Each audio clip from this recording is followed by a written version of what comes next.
여러분 반갑습니다. 정문성 목사입니다.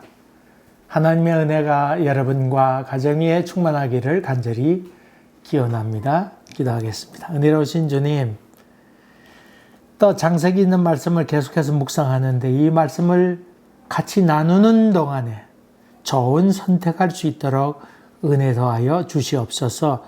예수님 이름으로 기도하옵나이다. 아멘.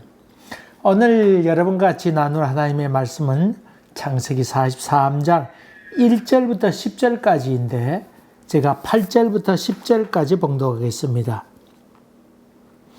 유다가 그의 아버지 이스라엘에게 이르되 저의 아이를 나와 함께 보내시면 우리가 곧 가리니 그러면 우리와 아버지와 우리 어린 아이들이 다 살고 죽지 아니하리이다. 내가 그를 위하여 담보가 되어오리니 아버지께서 내 손에서 그를 찾으소서. 내가 만일 그를 아버지께 데려다가 아버지 앞에 두지 아니하면 내가 영원히 죄를 지리이다.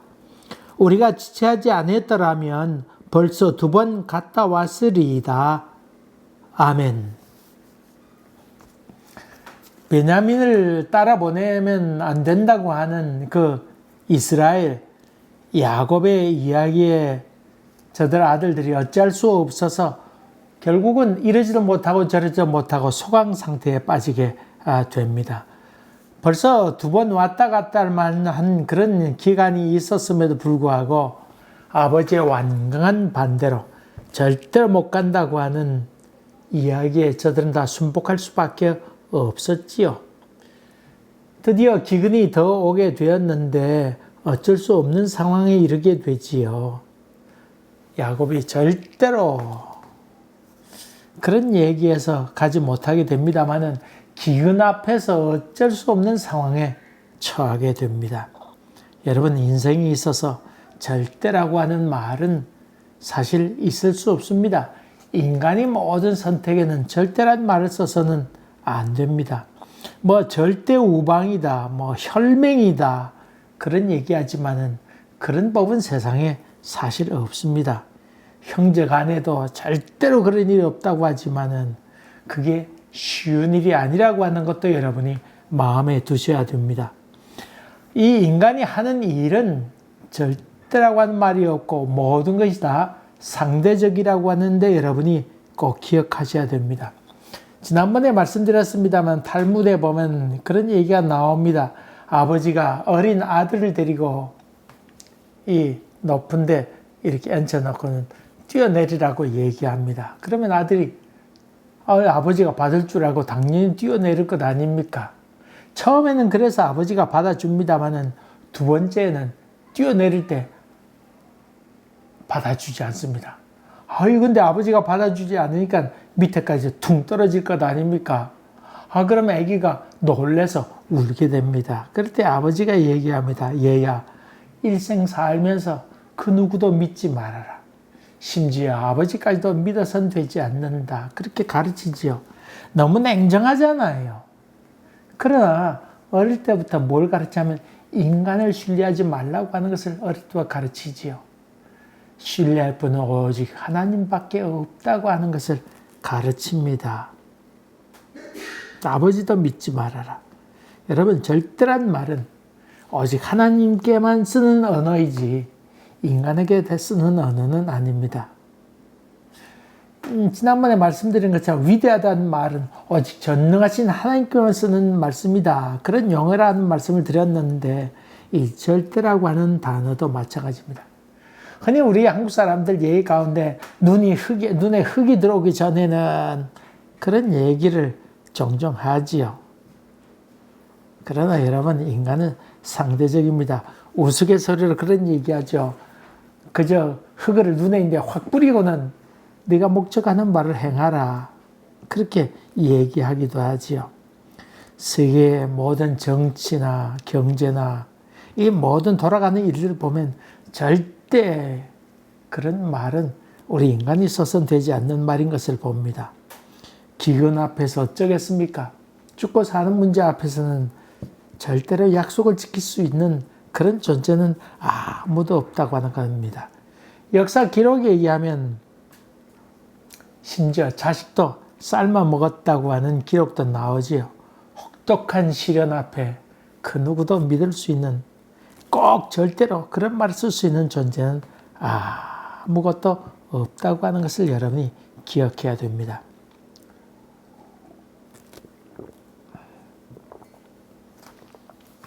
지식인도 나는 이성적인 판단을 한다, 뭐 그런 얘기 하지만은 그런 한계선상에 오게 될 때에 자기의 이성도 믿을 수 있는, 이성이 해줄 수 있는 것이 아무것도 없구나 하는 것을 느끼게 될 때, 소위 한계선상에 이르게 될 때에 하나님을 찾게 되는 것이지요. 이성적인 판단이 저들에게는 신입니다만은 그러나 벽 앞에 서게 될 때에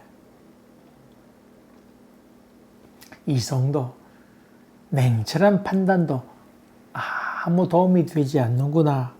소위 벽 앞에 서게 될 때에 하나님의 은혜가 무엇인지를 보게 되지요.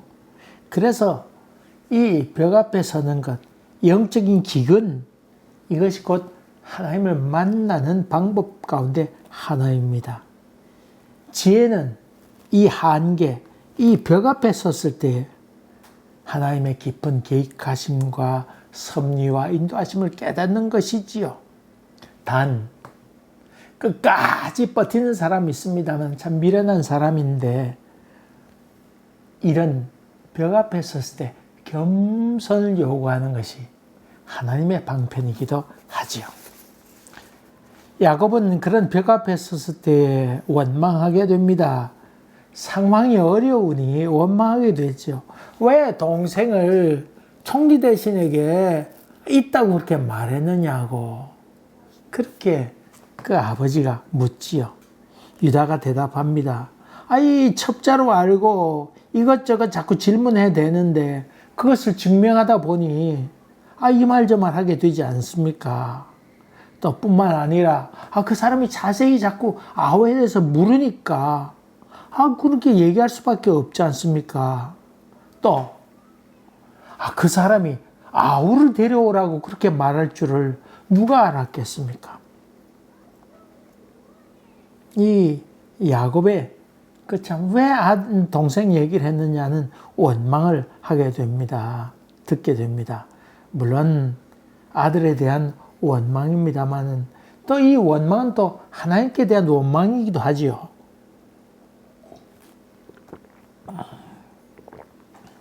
여러분, 이 말은 그 야곱의 원망하는 말이겠어요? 여러분, 한 가지 알 것이 있습니다. 인간이 그런 상황에 부딪히게 되면 다 그런 질문을 하고 그런 생각을 한다고 하는 것도 여러분이 염두에 두세요. 다시 말하면 이 야곱의 이야기는 그 하나님에 대한 원망이라기보다는 그에게 큰 어려움이 왔다고 하는 얘기 아니겠어요? 참 어려움이 왔다고 하는 것이고, 두 번째로 그런 반응, 야 너희들이 왜 그 동생이 있다고 그랬느냐, 이런 얘기들은 몹시도 인간다운 반응이라고 하는 것도 염두에 두세요. 옛날 가이드 포스트에 그런 얘기를 기록된 것을 봤습니다. 또 여러분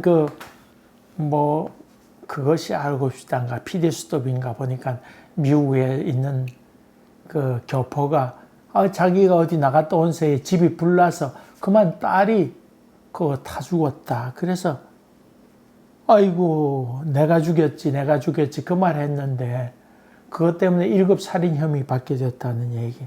그래서 대통령이 방문할 때 한국적인 사고에서 그런 것이라는 얘기로 해서 핵이 더 잘 됐는지 안 됐는지는 그 다음 결과를 못 봤습니다만, 어쨌든 간에 그렇게 얘기하면서 하나님 어째 그럴 수 있냐고 그렇게 외치는 소리도 제가 들었습니다. 알고 봤더니 그분이 교회 어떤 권사님이셨습니다. 하나님 어째 그럴 수 있냐고. 여러분, 그런 말을 들을 때 예수 믿는 사람이 어째 그럴 수 있나 그런 얘기하지만은, 고난이 그렇게 임하게 되면 그렇게 말할 수밖에 없는 것이 인간이라고 하는 것도 여러분이 염두에 두세요. 여러분, 그렇게 인간적으로 너무 그렇게 충격을 받을 때 그런 얘기하는 것에 대해서 믿음의 사람이 그런 얘기하면 안 되지. 그런 말로 막아서는 경우가 있는데 여러분 그렇게 하면 안 됩니다. 신앙이라고 하는 것이 원래 인간으로 돌아가는 것, 또 인간적인 감정을 잘 표현하는 것, 그게 건강한 신앙 아니겠어요? 그것을 믿음이란 말로 그렇게 막아선다 그러면 잘못되기가 쉬운 것입니다. 아우를 데려오라고 그렇게 할 줄은 우리가 어떻게 알았겠습니까? 그런 얘기로 계속해서 이 유다는 얘기합니다. 인간적인 잔꾀, 잔머리, 생각지도 않는 복병으로 말미암아 그것이 다 털리게 되는 그런 경우가 많이 있습니다. 우리는 하나님의 은혜가 있기에 사는 것입니다. 살아가면서 온갖 복병들이 얼마나 많이 있습니까? 잔머리보다는 은혜를 구하는 것이 참으로 귀한 일입니다. 겸손해야 하나님의 은혜를 알 수가 있습니다. 악을 행하는 사람들, 또 악을 행하면서 이거 아무도 모르겠지 그런 생각합니다만은 늘 생각지도 않는 곳에서 꼬투리가 잡혀서 발각되는 경우가 얼마나 많이 있는지 모릅니다. 인생의 복병이 늘 기다리고 있음을 기억합시다. 여러 가지 어려움을 또 악을 행할 때 아무도 모르겠지 그런 생각하지 마세요. 생각지도 않는 데서 복병이 나와서 그것이 다 들통나고 만다고 하는 것입니다. 유다는 이런 일에 결단을 내리게 됩니다. 아버지, 내가 그 동생을 잘 데려오겠습니다. 그러면서 얘기합니다.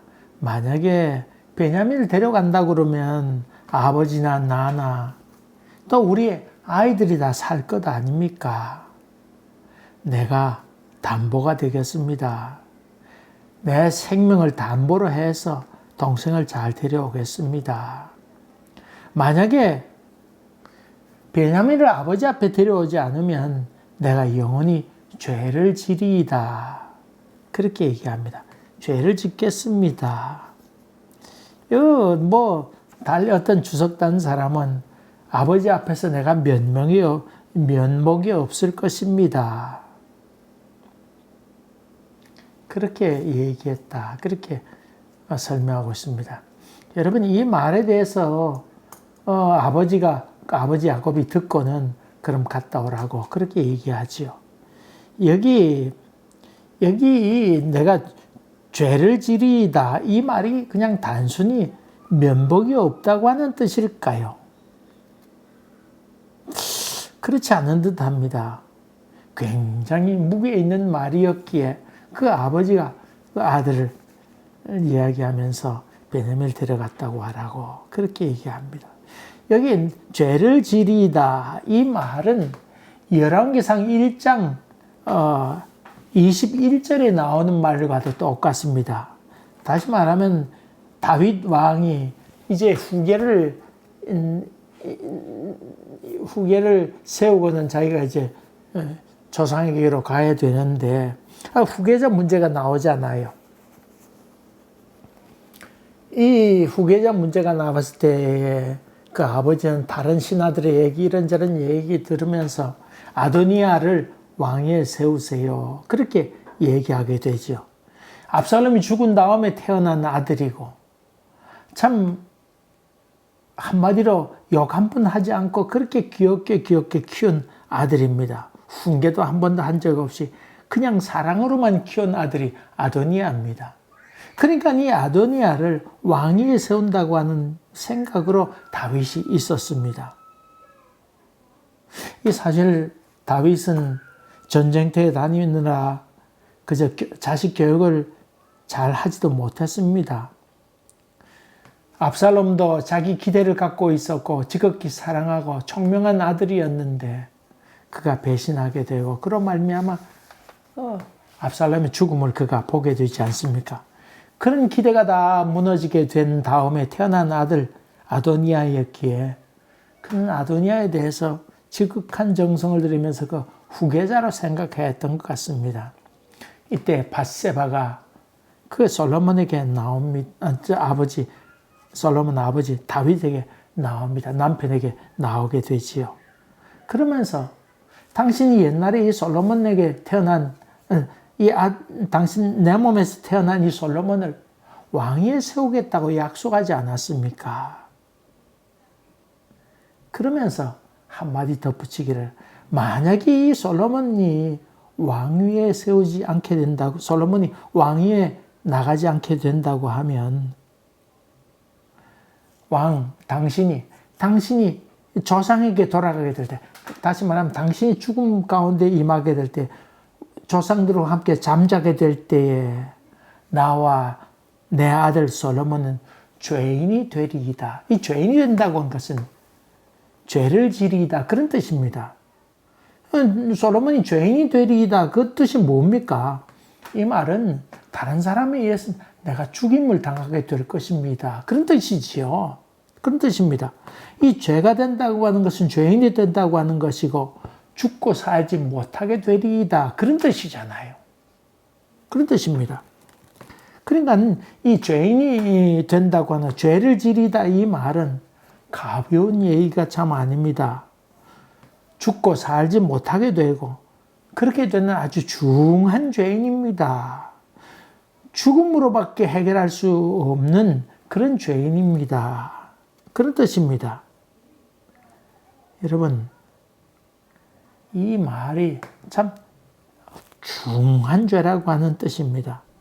여러분, 이게 너무 이 말에 대해서, 죄에 대해서 우리 너무 쉽게 생각합니다. 죄를 지리다, 이 죄 짓는다고 하는 것에 너무 쉽게 생각해서 죄 짓다가 어떻게 하면 되지, 다 잊혀지겠지, 그런 생각하는데 그런 것 아니고, 우리의 영혼의 죽음이라고 하는 것이 엄청 중한 일이라고 하는 것입니다. 하나님과의 관계가 끊어진다, 그런 뜻이지요. 여러분, 이런 의미로 본다 그러면 예수님께서 우리에게 오셔서 우리 죄를 사하여 주신다, 그것이 얼마나 큰 은혜인지 모릅니다. 대단히 중요하고 감사한 일인 것을 봅니다. 우리가 비참하게 될, 죄로 인해서 비참하게 될 상황 가운데 거하게 되지만은 우리를 다시는 정죄하지 않겠다고 하는 약속의 말씀, 이것이 얼마나 귀하고 값진 은혜입니까? 여러분, 오늘 여기 죄를 지리이다, 이 말을 통해서 하나님의 은혜를 한번 깊이 생각해 봅시다. 그런 점에 본다면 여러분, 우리가 사는 것이 그저 잔머리 쓰면서 사는 삶인지 아니면 참 하나님의 은혜 가운데 사는 삶인지 한번 생각해 보고 다시 되돌아볼 수 있는 기회가 되기를 주의 이름으로 간절히 기원합니다. 기도하겠습니다. 은혜로우신 주님, 감사합니다.